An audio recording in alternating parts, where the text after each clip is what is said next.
بسم الله الرحمن الرحيم بسم الله الرحمن الرحيم السلام عليكم ورحمة الله وبركاته الحمد لله رب العالمين والصلاة والسلام على أشرف الأنبياء والمرسلين وعلى آله وأصحابه أجمعين رضيت بالله ربا وبالإسلام دينا وبمحمد نبيا ورسولا رب اشرح لي صدري ويسر لي أمري واحلل عقدة من لساني يفقه قولي اللهم اجعل جمعنا هذا جمعا مرحوما وتفرقنا من بعده تفرقا معصوما.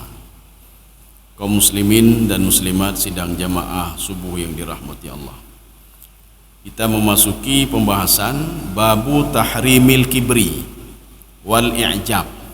Ini ada dua hal yang ingin kita bicarakan, yaitu al-kibru. Jadi kibru itu sombong. Ini berasal dari kalimat dia juga ada mustaq. Mustaq itu hubungan dengan kabir, merasa dro rayu, ya nembak. Dia sombong. Kemudian yang kedua wal i'jab. I'jab ini apa? Ujub. Dia bangga sama dirinya. Nyok-nyokon gara-gara alun panena, ya nembak. Ini kan gara-gara ilmu saya. Ini kan gara-gara kerja saya.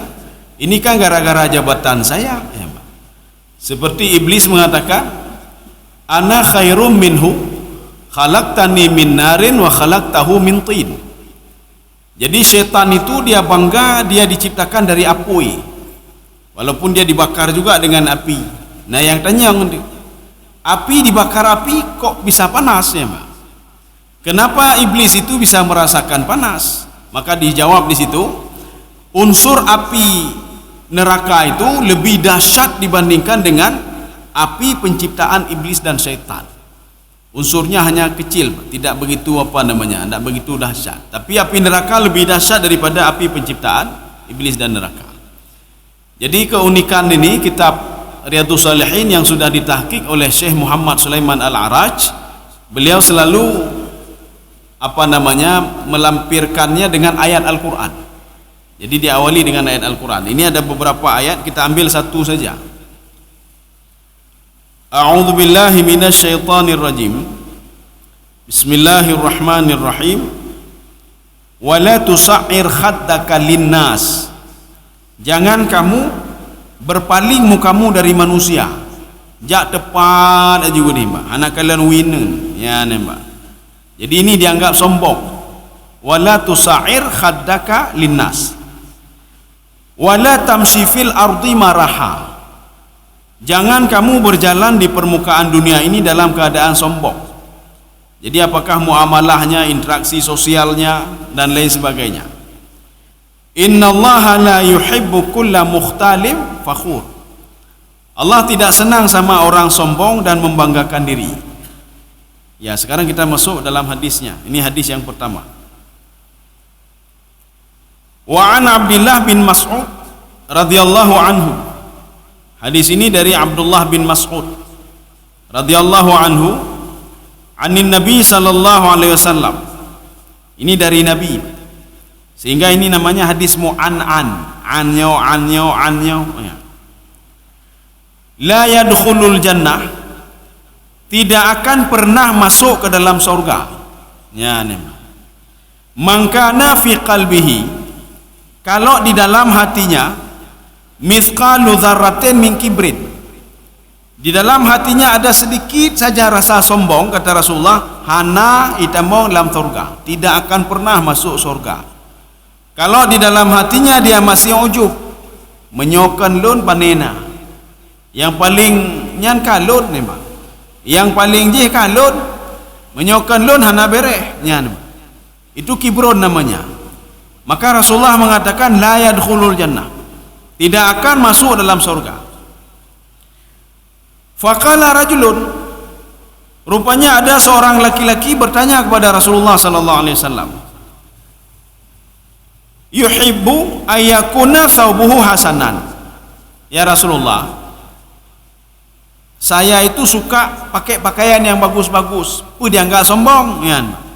Lum boleh baju baru, lum boleh apa nanti tilu baru, sepatu baru. Apakah saya dianggap sombong? Wa na'luhu hasanah. Sendal begitu juga, saya ganti sendal. Apakah itu dianggap sombong? Qala, Rasulullah menjawab, innallaha jamil yuhibbul jamal. Allah itu indah, suka yang indah-indah. Jadi baik merah-merah Mbak. Baju-baju tu tapi Mbak. Saya ganti baju, ingin ganti baju yang lain, berarti itu tidak dikatakan sombong Mbak. Hana sombong. Sombong itu kata Rasulullah, al-kibru batarul haqqi. Sombong itu adalah melawan kebenaran, itu sombong. Apakah semayang kebenaran Mbak, tapi dia menolak kebenaran, itu sombong namanya. Kita mengajarkan kebaikan, menyojid baik nepajuh jaro apa dengan jarawi dengan jaronen ala purusan roh. Itu sombong. Artinya apa? Dia bangga sama dirinya yang sudah dilakukan selama ini. Diri lon baik nuruh lon. Ya Mbak. Jadi dalam ketentuan Islam sudah ada ketentuan. Masuk masjid kaki apa, keluar masjid kaki apa yang kita ucapkan, lewat orang lain pun kita ucapkan, kiban cara atas salam Mbak. Tapi dia tidak mau. Hidup saya biar saya yang atur. Jangan diatur oleh orang lain. Padahal sudah diatur dalam Al-Quran dan Sunnah. Nyo cara bino. Yang menolak itu namanya sombong. Inilah kata Rasulullah, al-kibru batarun. Ya, batarun itu apa? Ad-daf'u anil haqqi. Menolak kebenaran. Tidak mau diajarkan yang baik-baik. Jadi makanya ketika kita nyudah pakai gob yang get hanai dengar aku baru sandrau gini. Biar urusan dia. Makanya Allah mengatakan kepada Nabi Muhammad sallallahu alaihi wasallam ketika mendakwahi Abu Jahal, Abu Lahab, Abu Talib, Walid Al-Mughirah, As bin Wa'il, karena tidak nyambung juga Allah mengatakan fadharni wal mukadzimin wa man khalaqtu wahida. Itu urusan saya Muhammad, tinggalkan kelun mentangnya. Bahlon adzu penting. Balihan nanti bagaimana Allah mengazab orang sombong. Nyan bahlon adzabnya urusan lon ya. Makanya Walid Al-Mughirah pernah mendatangi Rasulullah dan mengatakan, "Hai Muhammad, orang paling kaya nyolon. Menyohana lo minta harta hana lagi nyolon. Orang paling bahagia lon, yang paling leana lon." Nabi Muhammad diam saja. Rupanya setelah kejadian itu, Allah memang hana galak orang sombong pombong roh hana galak. Setelah itu anaknya meninggal satu-satu. Setelah itu gejok penyakit ya Allah. Setelah itu lagi tanahnya habis diserobot oleh orang lain. Sehingga tanahnya, kekayaannya habis semuanya. Sehingga di dalam tafsir itu diungkapkan famata, dia mati dalam keadaan faqiran wa maridan. Dalam keadaan fakir dan meninggal dalam keadaan waktu itu sedang sakit, fakir lagi ya. Kaum muslimin sedang jamaah yang dirahmati Allah, itu yang dimaksudkan al-kibru batarul haqqi wa ghumtun nas, meremehkan manusia. Yang meremehkan manusia itu juga termasuk sombong. Jadi makanya ada dua kata kunci Pak. Sombong itu kata Rasulullah batarul haqqi wa ghamtun nas, menolak kebenaran itu sombong. Kalau kita pegang kek-kek hanya tamang masjid jarak akinen pernah lun katu halo ngan ron pegang Pak. Pe pernah lun nyan menyana JB jaronen baik jarawi pernah lun, itu orang sombong namanya. Nyan satu. Yang kedua wa ghamtun nas, suka meremehkan orang lain. Dron puji dron Pak. Kamu bisa apa? Pu yang jidron. Itu termasuk sombong, itu kata kunci. Jadi kata kuncinya ketika seorang pemuda bertanya, "Ya Rasulullah, saya beli baju baru, saya beli sendal baru," itu tidak sombong kata Rasulullah. Yang sombong itu dua ya Pak. Jadi yang sombong batarul haqqi wa ghamtun nas. Itu saja kata kuncinya. Menyokana dua-duanya berarti sifat kibron sudah ada sama dia. Meremehkan orang lain. Ya. Kemudian kita masuk hadis yang kedua. Wa an Salamah bin Aqwa radhiyallahu anhu anna rajulan akala 'inda Rasulillah sallallahu alaihi wasallam bishimalihi. Rupanya ada seorang pemuda, dia makan dengan tangan kiri di depan Rasulullah. Menyelika home lah, menyelika Rasulullah. Jadi Rasulullah duduk di dekat beliau makan dengan tangan kiri. Dengan tangan kiri dia makan. Apa kata Rasulullah? Faqala qul biyaminik, makan dengan tangan kananmu. Baik pajuh bungan jarawi, jangan mengkonsumsi makanan tangan kiri, makan dengan tangan kananmu. Baik Rasulullah katakan. Apa kata pemuda itu? Qala la astati, tidak bisa saya makan dengan tangan kanan, saya dengan tangan kiri. Itu kan menolak kebenaran, Pak. Berarti dia enggak sombong juga, menolak kebenaran. Qala lastata'ta, kamu tidak sanggup, betul tidak sanggup dengan tangan kananmu, tidak sanggup? Maka ketika itu apa? Ma mana'ahu ila kibrun, dia tetap tidak mau makan dengan tangan kanan, tetap dengan kiri, Pak. Gara-gara kesombongan dia. Berdoa ada Rasulullah nya nembak. Menyohanjut, bibit berhanjut. Rupanya apa Rasulullah mengatakan? Qala fama rafa'aha ila fihi, selama-lamanya tangan kanannya stroke, hanjut apa lema. Ya nembak. Akhirnya dia mengkonsumsi sampai dia meninggal dunia dengan tangan kirinya, kata Rasulullah. Jadi artinya jangan pernah menolak kebenaran, Pak. Ketika itu benar, terima saja walaupun dari anak umi ni, terima undang itu kebenaran. Menyutajak di kita beraktivitas, bacalah bismillah. Kalau ketemu orang lain ucapkanlah salam. Huruf sandra ni, ya uruh lun, ya ni, menolak kebenaran. Makanya jangan seperti pemuda ini. Tak sanggup saya dengan tangan kanan. Akhirnya apa? Bibit hanjut le ngejarone ni, Pak. Jadi makanya pemuda itu tangannya stroke, dia meninggal dunia sampai stroke itu sampai meninggal dunia. Hadis ini diriwayatkan oleh Muslim. Sekarang kita masuk hadis yang ketiga. Wa an Harithah bin Wahab radhiyallahu anhu qala sami'tu Rasulullah sallallahu alaihi wasallam yaqul. Jadi Rasulullah bersabda, ala ukhbirukum. Ini kalimat ala di sini membuat seorang penasaran, ya nampak. Apa itu? Ini seperti ada Rasulullah mengatakan, kamu tahu enggak, kata Rasulullah, di dalam tubuh manusia ada segumpal darah, kata Rasulullah. Kenapa segumpal darah? Karena dia memompa darah ke jantung, Pak. Kalau jantung ini baik, semua akan baik. Kalau dia jahat, maka akan jahat. Sahabat heran, punya ya Rasulullah? Ala, kata ala wahyal qalb. Kalimat ala itu membuat orang lain penasaran. Maka jangan pernah makan haram walaupun sedikit. Bahkan ketika makanan haram tadi itu sudah jadi darah, maka akan dipompa oleh jantung ke seluruh tubuh. Walaupun konsumsinya cuma 1%. Alah lepas jo haram 1%, nanti kadah hana kadah le. Menyokaje ke darah, dipompa ke seluruh tubuh, maka darah itu naba utak, naba aki, bak jarau, bak anggota tubuh. Kalau seandainya yang haram itu ada di tangan, maka dia akan berat untuk bersedekah. Kalau yang darah yang haram itu lari ke kepala, akan susah sujud kepada Allah. Maka berat hak sujud, berat hak membuat kebaikan-kebaikan. Maka dia senang melihat maksiat, senang mendengar maksiat, senang ribah gob, senang kegop, senang temenak gob. Kenapa? Akibat pengaruh yang haram tadi. Tengok apa pula, metamah. Lagi baterai tacah 3 minit, bertahannya 3 minit. Tacah 2 minit, bertahan lebih ni lagi. Tacah 1 jam, bertahannya lebih lagi. Kita tacah 2 jam, bertahannya lama lagi, Pak. Seorang makan haram, konsumsi mak yang haram, maka tubuhnya sudah 1%. Besok lagi 2%, besok lagi sehingga sudah menjadi 100%. Kalau sudah 100%, maka dia akan susah banyak hanapu tajih. Perubahan itu tergantung pada diri dia sendiri. Maka dia hendaklah meminta maaf kepada Allah dan tidak akan mengulangi lagi. Jadi nasib minta maaf saja, Pak. Tinggalkan maksiat itu, tinggalkan yang haram itu.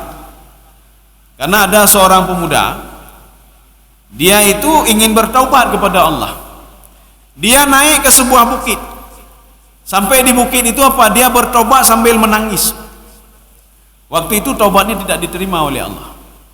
Sehingga malaikat mengatakan, "Ya Allah, kenapa tidak engkau terima taubatnya?" Dia ikhlas betul, dia memohon, dia meminta sehingga dia menangis, "Ya Allah." Tidak. Fa kaifa yustajabu? Bagaimana saya mau istijabah doa dia? Malbasuhu haram. Itu pakaian yang dia pakai dia peroleh dari yang haram itu.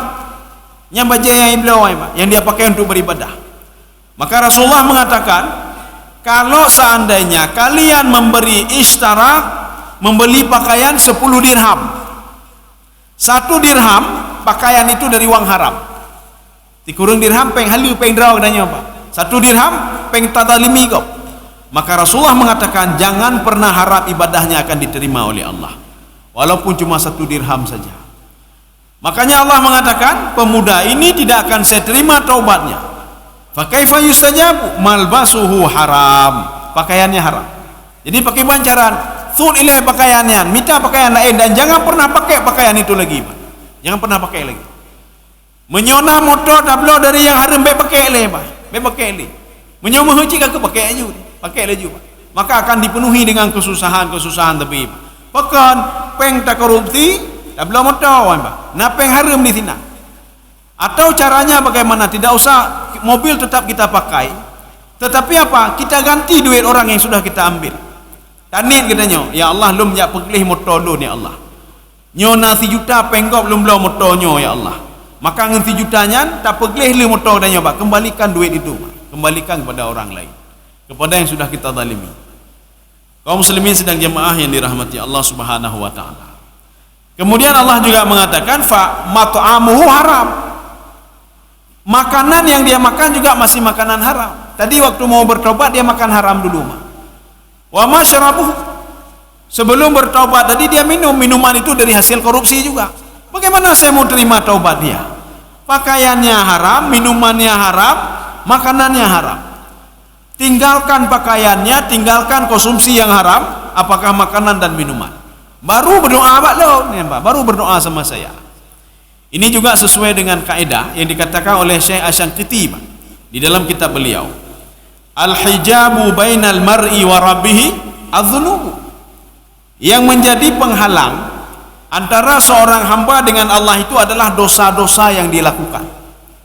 Nyanda pengagap dah syai, dah pengagap dah syai. Tak pajo haram dah syai. Kita sombong juga dah syai, katanya hana tak dengar gap, itu kebenaran juga dosa, Pak. Diajak kepada kebaikan. Paling enggak tak dengar walaupun hana ada puput. Get insyaallah. Get ni, Pak. Jadi waktu ipakak kena ya tajak sembahyang, get hana. Jangan pernah menafikan salat itu. Nya ni, Pak. Jangan pernah menafikan salat itu. Kaum muslimin sedang jemaah yang dirahmati Allah. Ya, tadi Rasulullah mengatakan, "Ala ukhbirukum bi ahlin nar." Maknanya apa? Mau enggak saya kasih tahu? Ini membuat sahabat penasaran, Pak. Mau enggak saya kasih tahu penghuni neraka? Mau saya kasih tahu penghuni neraka itu bagaimana? Ini sama seperti Rasulullah mengatakan ketika duduk bersama sahabat, "Mau tahu kalian calon-calon penghuni neraka? Dia belum masuk neraka tapi sudah memboking neraka." Sahabat bertanya lagi, "Siapa ya Rasulullah?" Ini bukan hadis ini, Pak, hadis yang lain. Itu yang barusan lewat di depan kalian ini. Sahabat heran, "Ya Rasulullah, yang barusan lewat di depan kita adalah seorang pemuda, seorang sahabat yang selalu ikut bertempur bersama kita ya Rasulullah dalam setiap momen perperangan ya Rasulullah." Rasulullah ge mentang. Rasulullah habis ke pegahaba ge menyu. Karena apa? Rasulullah tidak mau mengomentari lagi, Pak. Tidak ada katalah lun, tidak. Tidak semua kata-kata yang keluar dari mulut Rasulullah, wa ma yantiqu anil hawa in huwa illa wahyu yuha. Jadi tidak semua yang keluar itu bukan dari hawa nafsu Rasulullah, tidak, tetapi semua dalam kontrolan Allah Subhanahu wa taala. Rupanya apa? Pemuda itu masuk ke dalam neraka gara-gara bunuh diri rupanya. Pada akhirnya dia bunuh diri. Ya, Pak. Jadi makanya seorang itu terhijab dengan Allah. Apakah doanya dan lain sebagainya gara-gara dosa?